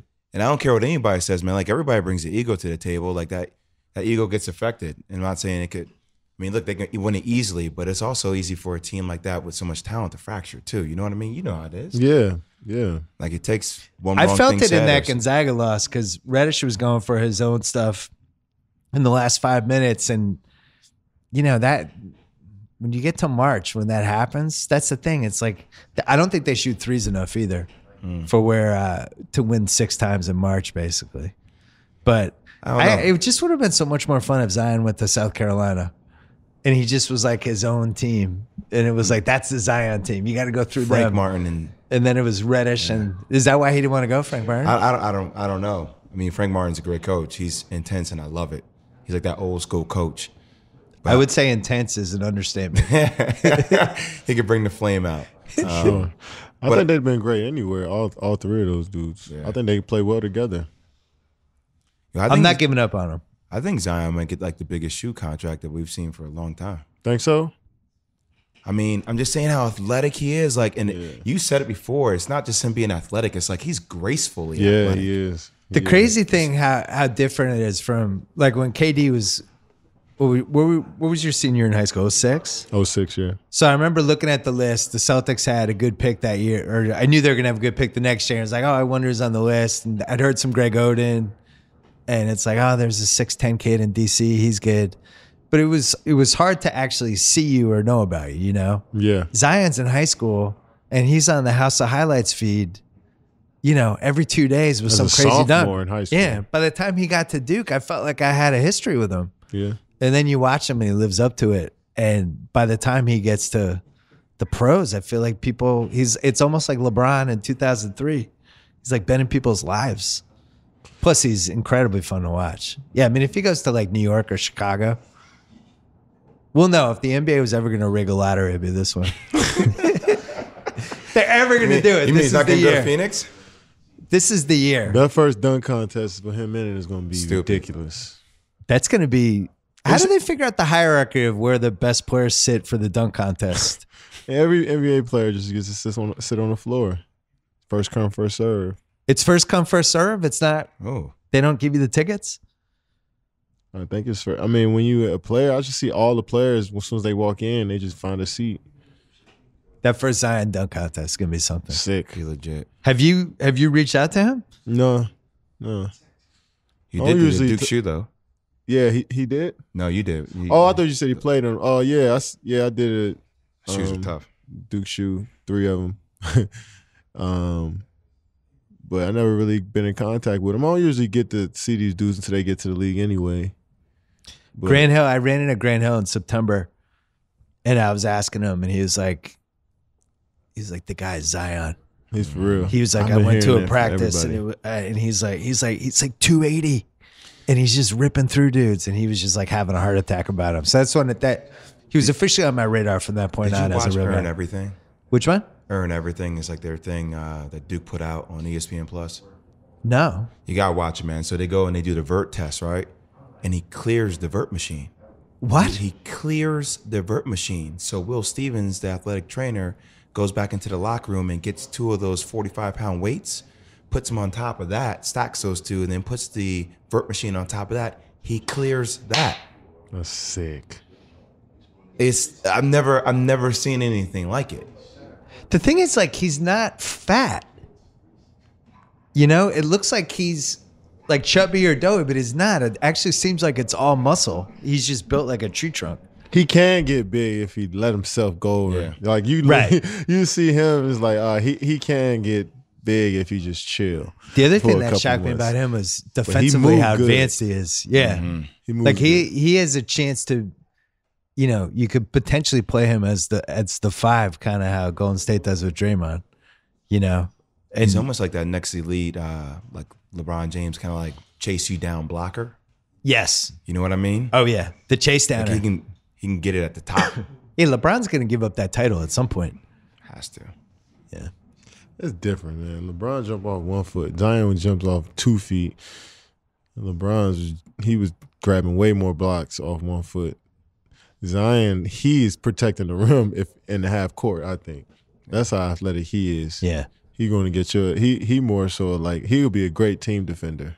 Has there any other college players you've seen that you like?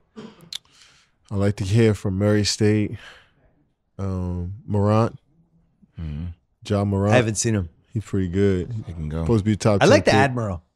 Admiral Schofield? Yeah. Why? Admiral He just Schofield. dropped 20, 30 points on the number 1 team in the country. I just feel like sometimes when somebody has a great name, it goes a long way with how they're going to do in the pros. And he's good, and I love his name. I just feel like somebody named Admiral Admiral is going to Schofield. be a good NBA player. Bobo is good. Yeah. Oh yeah, what is he, 7'3"? Yeah, he looks good out there. God, He's moving well. Good mid range too. Yeah, man. He's shooting the float. ball and it's swishing. Like, he looked good out there. tell me about the show that you guys did. The boardroom. Oh, so, we got with ESPN, and we wanted Jay, actually, because he knows everything about sports and business. He's the greatest for this role. But we just wanted to tell the story of what it's like having a brand in sports, or what it's like on the business side of sports. And from our perspective, we got guests from LeBron to Kyle Kuzma to Steve Ballmer and Jack Dorsey, So we're just talking about from social media side of it, and building a brand on that side, from ownership to sneakers, just everything about the business of basketball, really. And Jay is the head. We're just having a conversation, and it's just like whoever comes into the boardroom, it's like no hierarchy. Who has information, we're just sharing it. Do you think this is now the generation of these guys come into the league and they're immediately thinking of themselves as content companies? I think people are thinking about business more Business- so than businessmen in and general. content companies, Yeah, basically. I think it's really elevating to see like what LeBron, and we had a conversation about it, what LeBron and KD are doing, right? And they're both very different in their approach.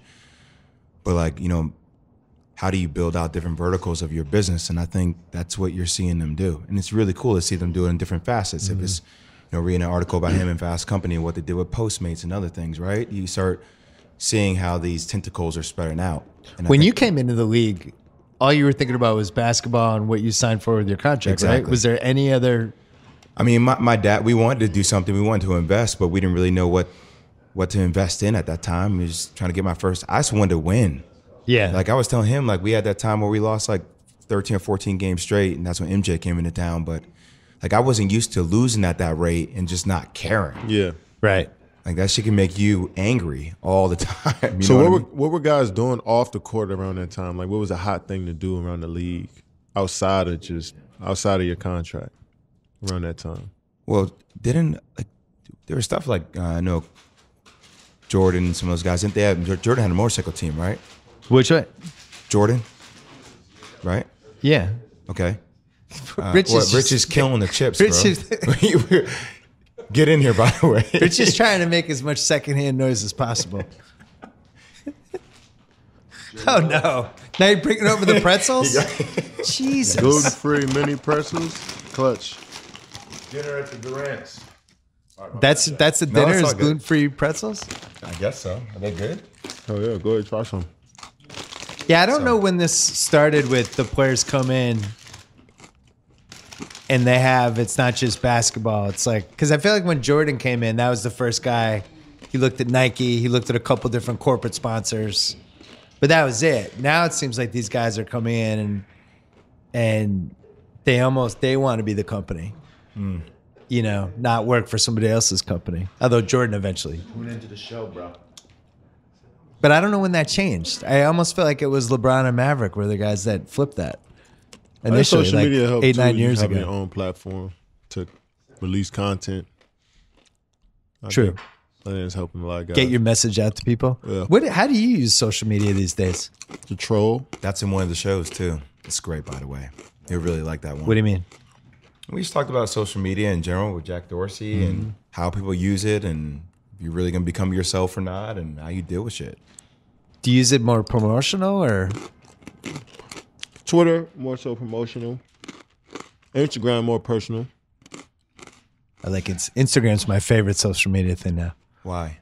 I just like it. It's simple. I'm just like, here's some pictures. So you're not. Here are my pictures. You can't some get pictures in of trouble. what? You can't get in trouble on Instagram. It's just like pictures. Followers today? For what? Only you would start a conversation that way. Followers on Instagram today? Yeah. I looked at your followers on Instagram today. I was surprised. I'm being honest that you weren't over 1 million. It's because I'm 49 years old. That's true. I think I'm one of the top over 40 accounts right now. That's a fair point, Bill. It's like Will Smith.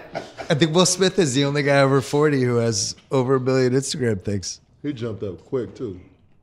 Yeah, Will Smith. He just came in the game so strong, though. He came in doing music videos out of life. I'll never catch Will Smith. What else do we have to talk about before we go? Anything? Every time I want to talk about something controversial, you steered me away. Not at all. Only free agency was the only thing, and I didn't actually steer away. I didn't even mention the word free agency. You mentioned But it. you were going there. No, I wasn't. I was not You going were there. headed That's to that bullshit. street. Bill, I gotta be honest. I told you I'm a big fan of yours. That was pretty bad. Yeah. Get out. I just Nephew, what'd you think? Nephew. It seemed like we were on the path to the road to being. Yeah. You went early. Use Waze. I didn't go early. It was like an hour in. What'd you say? Use Waze. We didn't really talk about the Draymond thing. You've already talked about it. I like talking to you about stuff that you haven't talked about yet. Yeah. Well, I like when we ask you questions. All right, ask me some questions. I don't. Kevin doesn't give a shit about that part. No, Katie's done. He's hungry. I am hungry. You hungry? Ask him some more basketball shit. Oh, I had some guys I wanted to ask you about. I wrote it down so I wouldn't forget.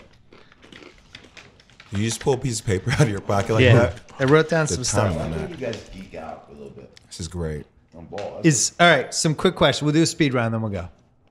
Is the league deeper than it's ever been? I can't say that. Okay. Have you played Giannis this year? Yeah. Is Giannis up a level? Yeah. What's different? He knows he's Giannis now. Okay. You're still playing 5 feet off him. No, I get into him a little bit more. You play close to him Yeah. because you don't want to give him a head start. Yep. All right. You haven't played Tatum this year. Nah. Okay. Doesn't seem like But I he's played- on your I was radar. about to say I played against him this summer, so like, You played against him this summer. yeah, How's that? he showed me some stuff. Really? Oh, Yeah. tell me more. Nah, he nice. He nice. What's the ceiling for him? MVP candidate? Yeah, he got that talent. Yeah, Where would you rank 20-year-old KD against 20-year-old Tatum for strengths and weaknesses? You're getting I'm talking second year. I'm talking second year. Yeah, after PJ stopped playing your shooting guard. Yeah, second year. My situation was different. I could shoot whenever I want. So I went to the next level. I mean, he probably could do that. If he did that on another team, you never know, but it was just different situations. It's still better off him being on a really good team than Yeah, not it as is. good It team. is. It's better for him. Where do you stand on Tatum, Jay? No, I'm saying he did that at the highest level. You saw it at Duke. Oh, I saw it when he went against Jabari Parker and he was giving him work, and I was like, oh, Yeah. you're not even in college yet? And you're winning ones, okay. Oh, he nice. I was like, yeah. This should have been the whole podcast. We wouldn't add it. That was a geek out moment. I love it. Kyrie What about him? seems healthy this year. You know how I feel about Kyrie. I really feel like he was like 70% last year. Like he had a thing sticking in his knee. Yeah, it did look like sometimes he was limping a little bit out there. Yeah. He was trying to fight through pain. He still was balling. Blake Griffin? He's shooting threes now off the dribble. There's weird guys And making threes. they Like respectable, Vucevic like- is making threes this year. I respect his 3-pointers off the dribble. Right. So you almost want him to That's post up. dangerous for Blake Griffin to have that over a player like that. He may make a 3-pointer off the dribble. He's averaging 25, 10, and 5 this year. Yeah, he playing like a wing player. Yeah, he really is. Yeah. Were you surprised? I never asked you this because we knew a podcast. Were you surprised PG went back to OKC? I could have seen him going either way. Before he went there, I was like, he going straight to the Lakers. But as the season went along and just kind of seeing how they formed the group over there, I was like, I could see him going either way. So I wasn't that surprised. I was like, I seen that. If he was on the Lakers with this team they have now instead of like the KCP contract and JaVale or something, that team would be I mean, That team would any be team crazy. could have That Paul team's George good would now. Be better. What I mean, what do you? No, but I'm saying that's like because You that think? that team's further ahead than I thought they would be Lakers. first month. Yeah, I like how they're playing. I like Yeah, they Josh Hart. playing, I like yeah. Kuzma. I Then they like the found them Lonzo lineups. LeBron fit. They found them perfect lineups now. Yeah, That's like that key, team. man. Should the NBA legalize pot? It's on my list. Yeah, Why do you think they haven't? just the stigma on it. Would you ever wear any other player's sneakers in your game? Yeah, When was the last time you did that? college, but I would. Yeah, I mean, Who be would you wear? comfortable. What shoes are you jealous of? I'm not jealous of anybody's shoes. No, just like, those are nice. I would wear those. PGs, The PGs. Kyrie's. The Simmons Bronze family wears the before were too Kyries. heavy for me, but last year bronze was fire. I wanted those, and this year's bronze is tough. Kobe's too. So Okay. every Nike athlete, I would wear that. Because they don't usually come in big sizes like mine, but if they did, I would definitely rock them in the game. All of them. 2020 Olympics? Tommy. That would be sweet. As of right now, I would want to play. Where Like are the today. 2020 Olympics, Rich? Oh, you're doing that? Yeah. That'll be great. Yeah. Rich is there already. He's got a suite. He's trying to sell shows. Real. The NBA podcast boom. We have a Vince I Carter, love Kent it. Bazemore podcast. That's Yo, great. I love it. Wow. I love They it. had Iggy and Curry on. They were talking all kinds of shit. It was We need really more good. NBA players talking ball like that, man. That was good. Do you listen to that one? I didn't listen to it. But It was great. It was I great. You'd seen like that that. they had one. Of course, CJ's is pretty dope. But more players should do that shit. Which one? Do you have an NBA player in the ringer? We have two. We have JJ, and we have now this Bazemore and Ken. JJ's is Bazemore and dope. Vince. Oh, y'all did Bazemore. Oh, that's How are they together? Good. Great. Who has Tobias and Boban? I don't know. I didn't. Nobody. They don't have a podcast. Oh, they don't? they just had a little show. I think. Did you just announce something? They had a show on Instagram, Not at all. YouTube. I think Never met either of them. We wanted Boban to do movie reviews. that's hilarious. Yeah. Did he want you to want to do it? I don't know if we let me ever. ask you a question. How much money do you think you made on the Blog Boy t-shirts? We sold like 100. At what price? I don't know. What do you think? What did we sell those for? Probably 20. And what was your cost, you think? I don't know. I didn't do it. $5 a t-shirt? Well, it made up for KD owes me dinner because we bet the last time we did the pod that LeBron was going to go to LA and he lost. All right, so we're even. Yeah, you're even. You don't owe me dinner now. $1,000. You don't owe me dinner I'm about now. to say, really? This is a good one. Well, you thought I was really tight about it? No, I knew you wasn't. What do you look for in a box score after a game? What are the 3 things you look at to try to understand what happened in the game? My shot attempts, Clay shot attempts, Steph shot attempts. Shot attempts first. Yeah. You don't look at like team rebounds, opposing Not 3-point first. percentage. Not first. I'm looking at the shot, what we shot from the field. Because he gave you an honest answer. It shocked you. Yeah. Do you look at the shot attempts because you want to make sure everybody had around the right, or that nothing was too Yeah, I skewed? just want to see how mixed it is. So if you have 29 and Clay has 8, you know something went wrong. No, it's just fascinating to me to see that, like, before the game, you don't know how these shots are going to be distributed, and they just end up that way. It's just fascinating that the game of basketball the ball always finds the best player, best scorer's hand. It's just every night the plan's out that way. I mean, it goes that way, and we don't plan it that way. So it's just pretty cool. So I look at the efficiency and the makes and misses, and then I look at field goal percentage, defense, and assists after that, and then turnovers. I like assists. I think you tell that from assists. Yeah. If there's like defense. 9 assists in a game, you know, it's been a little too much one-on-one. Hey, you had an awesome game against Kawhi. They ended up losing in overtime. Mm-hmm. But did you feel like Kawhi was back? 100%? 90%? Yeah. I always just think dudes if they on the court, then they back. So, you know, I just figured that he was going to always be the same player when he actually got on the court. So I never looked at him as any different. Because you guys went toe-to-toe in that one. That was fun. That was a high level. Bill, Katie. Jay, I'll see you tomorrow. Boogie is a teammate? The best. Give me like 2 Boogie stories. He hasn't had any. Come on. Not any stories yet because he ain't played yet. You gonna get the but best what about stories. Boogie as a teammate? What about Boogie in the locker room? Boogie on the bench? He's just consistent. It's no like. Is he funny? Yeah, he's real. He's country. He's from Alabama, Mobile, Alabama. So, like, he has that country down south, you know, feel to him. So he always he's like the big homie. It feel like, you know what I'm saying? Just definitely bigger and stronger than everybody, but just real cool and down to earth. And you get that perception that he's just angry all the time and mean, and he's the total opposite as a teammate. He probably does have a quick temper, but when do you think he's going to unblock me on Twitter? Probably never. But you don't care, do you? I'd hurt my feelings. Stop being so sensitive.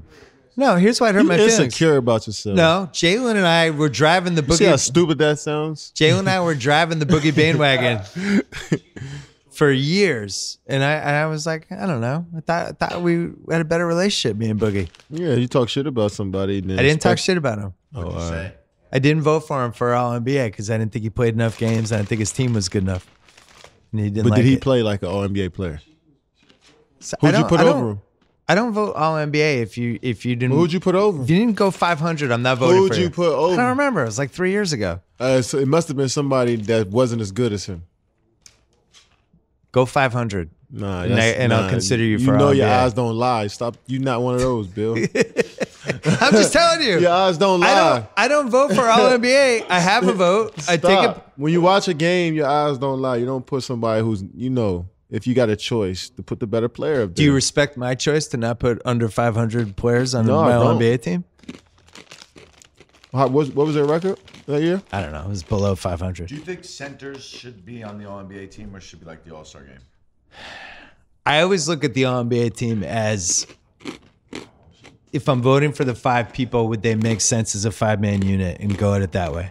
So I've moved people around because, you know, like Davis can play him at forward. So if I really have to get him on like the first team, I'll get creative. The problem with like voting that way or another way is it should be voted according to like the idea that when a career is over, you then flip it and say to a player, well, they never made the All NBA or you never made an All-Star game. So then their legacy might be defined by that. That's why I take it But seriously. no, I know you do. I think you really do. I like that. And then it's like, But Well, at the same sometimes there's not time- enough space. What? What you saying? And sometimes it's just not enough space. So I don't see how you can hold that against somebody. But that's No, why you I have to go agree, back but and I'm look at saying it. then that's why I don't fully understand like why All-Star Game and All NBA wouldn't align then. You know, like it should be 3 front court players, maybe then not a center. If the All-Star Game is 3 front court players and not a center, because it's like those are the 2 pillar rankings that you like outside of a championship that you judge a player's career by. There's centers in the league, though. Yeah, but they could make it as a front court player in the All-Star Game too. Oh, I see what you're saying. Yeah, like I don't think Jokic should have an advantage over KD because Yeah. he just plays That's all- the that's- 5 I just spot. feel like the center shouldn't have been taken out of the All-Star game, in my opinion. Then or the other way, or centers should go back in the All-Star Game, right? Yeah, that's probably what I'm saying. saying. It That's should what I'm just- saying. It should. It should they all- be either or on NBA and Because All-Star. then you know what you're really competing against. Because then Jokic should start at center or have a chance to start at center in the All-Star Game. When He's he a has center. no chance to start in the All-Star Game, but he could probably have a better chance to make All-NBA. Well, the All NBA is unbelievable this year at forward. 'Cause you got KD, you got LeBron, you got Giannis, Kawhi, and you have Kawhi. that's crazy. It's crazy. All of them playing really well. Yeah. And then Davis, And who Paul George. I consider to be a center, and Paul George is playing really well lately too. It's just a loaded position. And then hopefully my dude, Same with guard. Tatum at some point. You just Won't got be this year. It's gonna be a tough decision. You just got, and that's gonna be a tough decision. It's a tough one. What do you like? What's your criteria? I like wins. I like I get it, the win shit, the win part of this whole thing, but it's a lot that goes into that when you're determining that shit as like individual awards, man. Yeah, because I get it. 'cause the wins won't count. But at for some you and point- Steph. Like wins will be held against Steph and Kevin, but then you're going to use them for someone else. You're gonna Well, like say, wow, durability. they're all on the same No, team. not in that way, but it's just like it's a you don't know, like guys may be injured or your fucking coach may be fired or you might be going through. It's a lot that goes into winning. You might have 2 or 3 trades in a week. Like guys are getting bought out. Like you never know what goes into winning. There's a lot that go into it outside of just playing. No, I get that. Like- factor in. You know what I'm saying? When it comes to just like your team winning. Pierce's best season. I think they won 35 games. But I watched the games. I knew how good he was that season. Did But he you ever- would- did he 06. make- Did he make a first team All NBA? I think he made a couple seconds. I don't think he ever Oh, made but first. you wouldn't have held that against Pierce, but you would have held it against DeMarcus Cousins. No, because I thought part of the reason his team was losing because he was their best player. At that point in time, I didn't think he was ready to be the best player in a good Cuz? team. Yeah, at that point in time. I don't know if he's different now. How old was he at that time? I don't know. He's young. He's probably like 23, 24. Who were you expecting the Kings to be for the Kings to get at that time? I have high expectations for good players. I think he's really talented. He was balling out that year. What do you mean? I know, but I you know, How many I care coaches about. has he had? I care about the body language. How many and coaches did he have? How many GMs did he have? He's had a lot of coaches and a lot of GMs. That was the How case many for not teammates trading did he him. have? That actually turned out to be a good trade for them. I'm just saying while he was there. How many? They got consistent Buddy and they got teammates? like a 10th pick or something. But I look at durability as the other thing. Because if it's coming down to like you and Kawhi and you have basically the same numbers, but you've played 10 more games than him, I think that matters. I don't You think know? so. I think it's harder to play 80 games than it is to play 65. It is harder, but I feel like once you cross over 65, then you had a full season. It's fair. I didn't Not vote. everybody plays 82. I remember. What's the average number of games played throughout the league? It can't be 82. It I can't didn't be. vote It for, can't be 72. I didn't vote for Curry last year because I think he missed 30, and it was just too many for me. And that was got tough 6. because I thought the 50 that he played were like obviously top 7 or 8 in the league. Yeah, But he's like, if you missed 50 30 games from Curry is basically like 60 games for somebody else, or 70 It's or true. 70 games for somebody else. my cutoff is 2/3 for the All NBA. You got to you get know to you like can't leave Steph 57. Curry off of all NBA. I didn't feel teams, good though. about it You left him off. last year. He only played like 50 games. You're Oh, tripping. You're overthinking it at that point. Why? Wait, so then I just pencil him in every year no matter what happens. If he's in the lineup for the majority of the season, and you know he don't got no season-ending injury, and he balled out the whole year, then I can see if he played 12 games on the year 13 games. I forget who I bumped him on. 50 games, that's a lot of games, man. Any last words, KD? Nah, man, this was a nice conversation. I enjoyed it. What are you going to do for free agency? I'll let you know. I'll tell you first. That would be a better way to do it. I'll tell you when he cuts the mics off. All right, KD, Rich. When's Boardroom come out? February. Oh man, it's in February. All right. Thanks for doing this. All right, man. All right. Thanks to ZipRecruiter. Don't forget to go to ZipRecruiter.com/BS. Thanks to the Ringer Podcast Network. Don't forget to check out those great podcasts. Winging It. God, I really want to call it Winging It. It's Winging It. They just threw that extra G in there just to screw me up every time. And check out the JJ Redick podcast as well. He might be the world's best podcaster. I always thought it was me, but it might be JJ Redick. Thanks as well to Allbirds. Believes over there at Allbirds that comfort, design, sustainability does not have to be mutually exclusive. Their wool runners are comfy shoes made from wool that are so soft it feels like walking on clouds. Is that what it feels like, Kyle? Yeah. It's like walking on clouds? I don't know what walking on clouds, but I imagine it feels like this. With the holidays right around the corner, it's time to consider Allbirds as a gift for someone on your list or for yourself.